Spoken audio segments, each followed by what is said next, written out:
The sharp edge of my sister Olivia's voice sliced through the warm, savory aroma of roasted turkey and cranberry sauce that filled our parents' dining room. Look at her, still fiddling with that silly phone app like some starry-eyed teenager, she sneered from across the Thanksgiving dinner table, her eyes glinting with disdain. Honestly, Julia, when are you going to grow up and get a real job? That retail gig at Harris Electronics isn't exactly a career path to success. Her words landed like a punch, and I sat there, gripping my fork, struggling to maintain a calm facade as the weight of my family's judgment pressed down on me.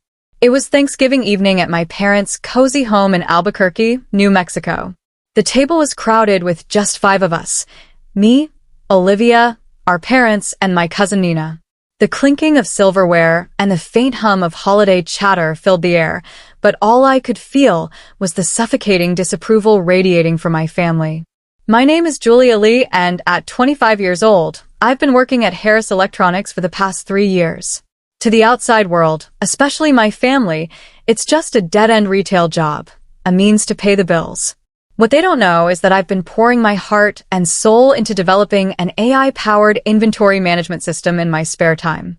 The retail position isn't just a paycheck, it's a living laboratory for my project. Every frustrated customer I assist, every inventory discrepancy I resolve, every inefficient process I navigate provides critical insights that refine my app. But explaining this to my family? That's like trying to teach a cat to code. They wouldn't understand. And worse, they'd mock me for even trying. Julia, honey, my mother chimed in, her voice dripping with that familiar condescending tone I'd come to dread. Olivia's just worried about you. Look at her, she's already a senior marketing executive at 28. We only want what's best for you, sweetheart.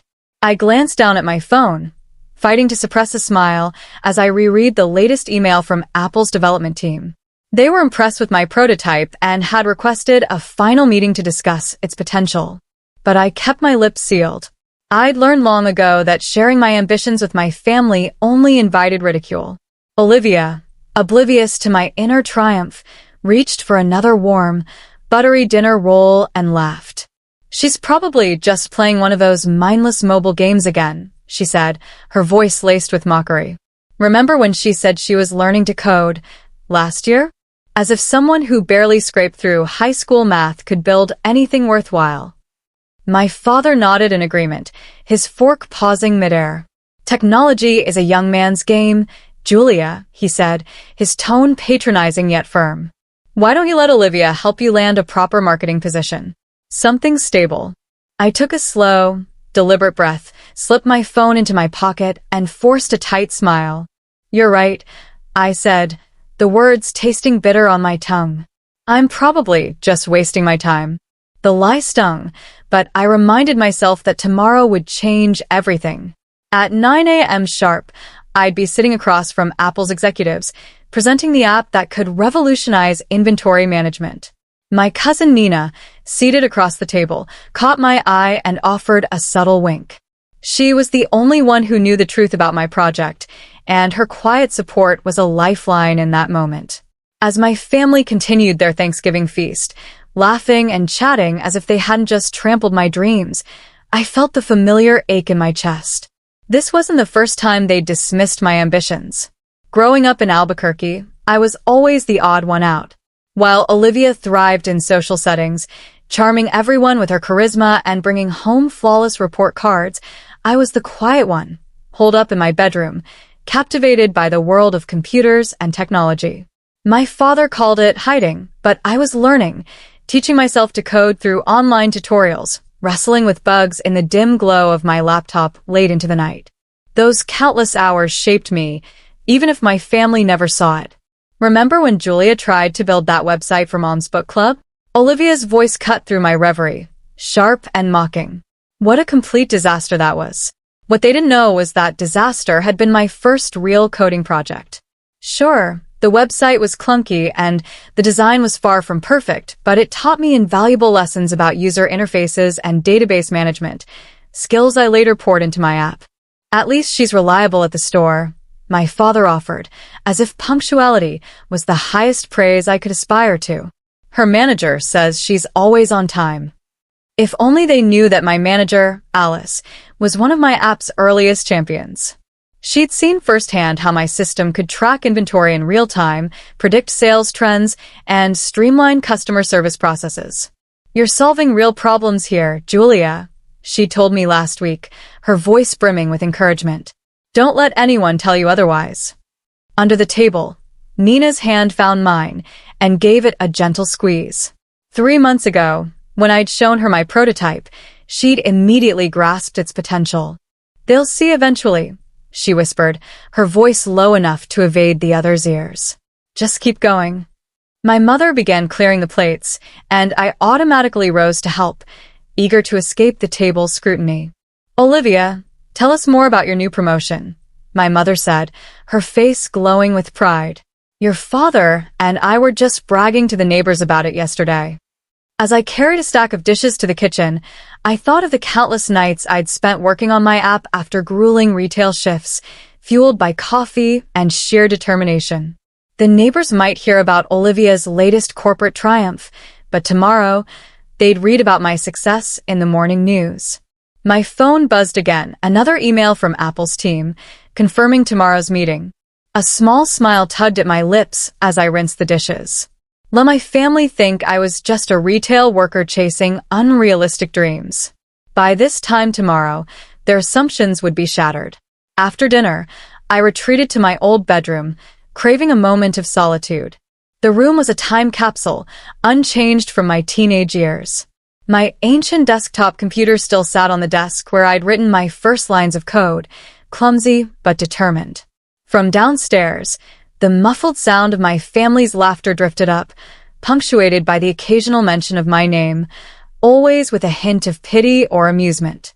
I opened my laptop to review my presentation for tomorrow's meeting when a message notification flashed on the screen. It was from Nathan, an old high school classmate who now worked at Harris Electronics' corporate office. His words made my blood run cold. "Julia, you need to know something," the message read. "Olivia came by the office last week, asking a lot of questions about your app and your work schedule. I thought it was odd, but I didn't realize until now. She even tried to access your work computer." My hands trembled as I scrolled through the rest of his message. Apparently, Olivia had been snooping, claiming she was concerned about her little sister's career choices. A soft knock at the door interrupted my spiraling thoughts. It was Nina. "Hey, you okay? You disappeared pretty quickly after dinner," she said, sitting beside me on the bed, her face etched with concern. "Olivia tried to spy on my project," I said, my voice cracking with a mix of anger and betrayal. "She went to my workplace, Nina." "Why would she do that?" Nina's expression darkened. "Because she knows. Maybe not the specifics, but she suspects you're onto something big. I overheard her talking to your mom earlier. She's worried you're going to embarrass yourself by pitching an amateur app to actual tech companies." The pieces fell into place with chilling clarity. Olivia's pointed jabs at dinner, my parents' escalating criticism of my career, their relentless push to steer me toward marketing. It wasn't just dismissal. They were actively trying to sabotage my confidence, to keep me from succeeding. Nina pulled out her phone and showed me Olivia's latest Instagram post, a photo from her sleek corporate office captioned, "Time to help my little sister find her path. Sometimes tough love is the best love. #family first." The condescension in those words tightened my chest. All those nights I'd spent perfecting my code, conducting user tests, debugging until dawn, they thought they were saving me from my own delusions. My own family saw me as nothing more than a retail worker with grandiose fantasies. "I can't believe I was going to tell them about the Apple meeting," I said quietly, closing my laptop. I was actually going to share my success with them." Nina squeezed my shoulder. "Then don't. Let them find out with everyone else. Sometimes, the best revenge is letting people's assumptions blow up in their faces." She was right. Tomorrow, the world would know the truth, but not because I told my family. Sometimes, silence speaks louder than words. I barely slept that night, my mind racing with thoughts of the meeting and Olivia's betrayal. At 6 a.m., I quietly packed my laptop and presentation materials, planning to slip out before anyone woke. But as I crept down the stairs, voices from the kitchen stopped me cold. "I'm telling you, Mom, we need to stop this now," Olivia said, her voice sharp in the early morning quiet. "Julia's going to humiliate herself with this app nonsense. I saw what she's working on at Harris Electronics. It's just basic inventory tracking, nothing special." I froze on the stairs, my heart pounding. How did she know the details of my project? The realization hit me like a wave. Olivia wasn't just doubting me. She was trying to undermine me. But tomorrow, at 9 a.m., I'd prove her wrong. My app wasn't just basic. It was a game changer, and Apple saw its potential. Clutching my bag, I slipped out the front door, ready to face the day that would redefine my future. My heart pounded as I stood frozen on the stairs, clutching my bag, the weight of Olivia's words sinking in. "There's no record of Julia filing anything," she continued, her voice sharp with conviction. "We can't let her waste her life on this fantasy." My mother sighed, her tone heavy with misplaced concern. "Maybe we should call Apple's HR department, warn them that she might not be what they're expecting." The genuine worry in her voice cut deeper than Olivia's scheming. They truly believed they were protecting me from myself, blind to the years of effort I'd poured into my project. I stepped into the kitchen, making my presence known. "You don't need to worry about calling anyone," I said, my voice steadier than I felt, though my chest tightened with betrayal. "I can handle my own career choices." They jumped, startled by my sudden appearance. Olivia recovered first, her face morphing into a practiced, sympathetic smile. "Julia, we're just trying to help. This app of yours, it's sweet that you're trying, but you're not a real developer. You need to be realistic." Realistic? I pulled out my phone, opening my development portfolio with a flick of my thumb. Like how I've been realistically working on this project for 3 years? Or how I've been teaching myself to code since high school, building the system from the ground up? My voice trembled with restrained anger, but I pressed on. "You don't get it, do you?" "Honey," my mother began, her tone soft but patronizing, "Olivia works with real tech companies. She knows what they're looking for." "No, she doesn't," I snapped, cutting her off. "She works in marketing. She has no idea what my app actually does because she only saw the basic interface we use at the store. The real system is far more complex." Olivia's smile faltered, a crack in her confident facade. "I was just at your workplace last week," she said, her voice defensive. "I saw everything." "You saw what I wanted you to see," I replied, gathering my courage.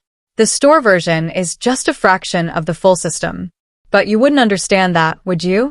You were too busy trying to sabotage me to actually ask what I was working on." The kitchen fell silent, the tension thick enough to choke on. Through the window, I caught sight of the Sandia Mountains, their peaks glowing in the soft pink and gold hues of the rising sun. In a few hours, everything would change. "I have a meeting to get to," I said, turning to leave. "Don't bother calling Apple. They already know exactly who I am and what I can do." "Julia, wait." My mother called after me, her voice tinged with desperation. "We're your family. We just want to protect you from disappointment." I paused at the door, my hand on the knob, thinking of all the sleepless nights I'd spent coding, the endless tutorials I'd studied, the countless test runs and bug fixes I'd wrestled with. They had no idea what I was capable of because they'd never bothered to look past their own assumptions. "Sometimes," I said quietly, my voice steady despite the ache in my chest, "the people who think they're protecting you are actually just protecting their own idea of who you should be." With that, I walked out, leaving them standing in the kitchen, their stunned silence trailing behind me. The morning air was crisp, filled with the promise of possibility. I had a meeting to get to, and I wasn't going to let anyone, not even my family, stand in my way. The Apple headquarters lobby was a sleek expanse of glass and polished steel, its modern design both awe-inspiring and intimidating. As I waited for my meeting, my phone buzzed incessantly with messages from my family. I ignored them all, except for one from Nina. "They're freaking out. Olivia's been making calls all morning, trying to figure out what's really going on. I smiled faintly, slipping my phone into my pocket. Let them scramble. A sleek elevator carried me to the executive floor, where, to my shock, I spotted a familiar face. Alice, my store manager, standing there with a wide grin. "Surprise," she said, her eyes twinkling with mischief. "Did you really think I was just a retail manager? I've been Apple's head of retail innovation for the past year, evaluating new technologies in real-world settings." My mind reeled as I pieced it together. All those times Alice had offered suggestions for my app, asked probing questions about its capabilities. What I thought was friendly interest had been a professional evaluation. "Your sister came to the store last week," Alice continued, her expression turning serious. "She tried to access your development files, claiming she was your business partner. When that didn't work, she implied you might have stolen the concept from her marketing firm." My breath caught, the betrayal hitting like a fresh wound. "She what?" "Don't worry," Alice assured me, her voice calm but firm. "We have security footage of her attempts to access your computer. Plus, we've been documenting your development process since I first noticed your prototype 6 months ago. Your sister's claims won't hold up." The meeting room was already filled with executives when we entered, their sharp suits and expectant gazes making my heart race. I set up my laptop, my hands steady despite the nerves buzzing through me. This was my moment. "Good morning, everyone," I began, my voice clear and confident.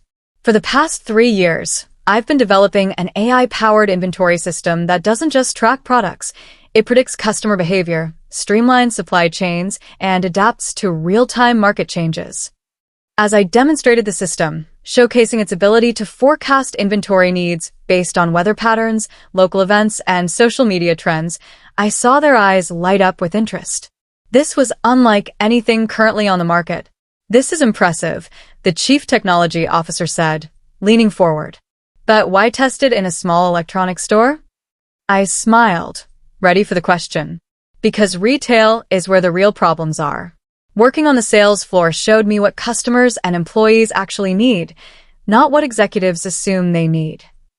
The presentation continued, and with each feature I demonstrated, predictive analytics, seamless integration, user-friendly design, I could see their skepticism melt into conviction. When I finished, a hush fell over the room. "We'd like to make you an offer," the CTO said finally. "Not just for the system, but for you to join us as Deputy Director of Retail Innovation, working alongside Alice." He scribbled a number on the whiteboard, and my breath caught. It was more money than my entire family earned in a year. "One more thing," Alice added, her voice brimming with pride. "We're planning to implement your system in all Apple stores and partner retailers by next quarter. The announcement goes out tomorrow morning. Partner retailers, including Harris Electronics, where my family store was a franchise. They would have to use my system, the one they dismissed as a waste of time." As I signed the preliminary paperwork, my phone buzzed again. Another message from Nina. Olivia's in full panic mode. She just found out her company's biggest client is Apple, and they're announcing a major retail tech acquisition tomorrow. She's worried it might affect her marketing contracts. I slipped my phone away, suppressing a smile. Tomorrow couldn't come soon enough. Back at my hotel room that evening, I was reviewing the final acquisition paperwork when my phone erupted with notifications. Olivia had apparently discovered that her marketing firm's newest project, a complete retail technology overhaul for their clients, was being suspended pending Apple's announcement. "Julia, we need to talk," her message read. "This is serious. Please call me." I was about to turn off my phone when it rang. It was Alice. "Just wanted to warn you," she said, her tone clipped. "Your sister's firm has been trying to get information about tomorrow's announcement. She's claiming she needs to protect her family's interests. I've had to block 3 calls from her already." I sighed, rubbing my temples, the weight of Olivia's actions settling over me. "It's more than that," Alice continued, hesitating. "Julia, she's been telling people she helped develop your system, claiming she provided the core marketing concepts that made it work." My hands clenched into fists, anger surging through me. Even now, Olivia was trying to steal credit for my work. A lifetime of being overshadowed by her flashed through my mind, every achievement diminished, every dream mocked. But this time, I wasn't the quiet little sister who'd let her take the spotlight. Let her try, I said, my voice cold. The truth comes out tomorrow. I hung up, staring out the hotel window at the glittering city below. The world was about to see what I was capable of, and no one, not Olivia, not my parents, not their doubts, could take that away from me. Tomorrow, when Apple announced the acquisition, my family would learn the truth, not from me, but from the headlines. And for the first time in my life, I was ready to let my work speak for itself. There's something else you should know, Alice continued, her voice low and deliberate as we stood on the executive floor of Apple's headquarters. Your parents' store isn't just any Harris Electronics franchise. According to our records, it's one of their top-performing locations in the Southwest. They've been leveraging that success to block smaller franchises from opening in the area. The revelation hit me like a freight train. All those times my family had dismissed my retail job, belittled my ambitions, and mocked my little app, they'd been profiting handsomely from the very industry they scorned me for working in. Their hypocrisy stung, a bitter reminder of how they'd used their success to justify undermining mine. My phone buzzed, pulling me from my thoughts. A message from my father, just heard about Apple's announcement tomorrow. Olivia says it might affect our store. What do you know about this? Before I could respond, another message arrived, this time from my mother. Honey, please tell Olivia. She can help fix whatever problem you've created. She has connections. The familiar ache in my chest flared, but this time, it was tempered by something new, determination. For years, they'd used their success to diminish me, to keep me in the shadow of their expectations. Tomorrow, that would end. I called Nina to share the latest developments, my voice steady despite the storm of emotions swirling inside me. Your sister's been calling everyone she knows at Apple, Nina reported, her tone a mix of amusement and disbelief. She's desperate to find out what's happening. And your parents? They're worried sick about their precious store. They should be, I said quietly, staring out at the Albuquerque skyline, where the Sandia Mountains loomed under a fading twilight. My system doesn't just track inventory. It identifies unfair market practices, including how larger franchises sometimes block smaller competitors. Nina was silent for a moment, processing the weight of my words. So, when your system goes live, it'll flag their store for anti-competitive practices? Yes, I said, taking a deep breath. They'll have to change how they operate, just like every other franchise. Julia, Nina said softly, her voice tinged with concern. Are you sure about this? It's your family. Families shouldn't try to sabotage each other. I replied, my tone firm but laced with sadness. Besides, I'm not doing this for revenge. The system flags these issues because they hurt small businesses. My family will just have to adapt, like everyone else. As I prepared for bed, the weight of tomorrow's announcement settled over me. My family would learn about my success, not through a quiet conversation over coffee, but through a public revelation that would shake their carefully constructed world. Sometimes, karma comes in the form of a software update. The morning of the announcement, I sat in Apple's press conference room, surrounded by sleek screens streaming the event live. The CEO stood at the podium, his voice confident as he described how the new AI system would revolutionize retail management. I glanced at a secondary feed showing a virtual meeting of Harris Electronics franchise owners, and there, among the sea of faces, were my parents and Olivia. This innovative system, the CEO continued, was developed by our new Deputy Director of Retail Innovation, Julia Lee, who spent 3 years perfecting it while working in retail herself. The camera feed captured my family's reactions perfectly. My mother's coffee cup slipped from her fingers, clattering onto the table. My father's face drained of color, his jaw slack with disbelief. Olivia's expression shifted from confusion to dawning horror as the implications sank in. The CEO went on, explaining how the system would ensure fair market practices across all franchises. I watched as my parents exchanged worried glances, no doubt thinking of their territory control tactics that would soon be exposed. My phone lit up with a message from Olivia. You need to stop this now. Do you have any idea what this will do to Mom and Dad's business? To my marketing contracts? I left it unanswered, my focus on the presentation. Alice took the stage, demonstrating the system's features with a commanding presence. Starting next week, she announced, this will be the mandatory management system for all Harris Electronics locations. No exceptions. I thought of all the times my family had laughed at my little app, all the times they'd told me to stick to retail. Well, I had stuck to retail, and now retail would stick with them in ways they never anticipated.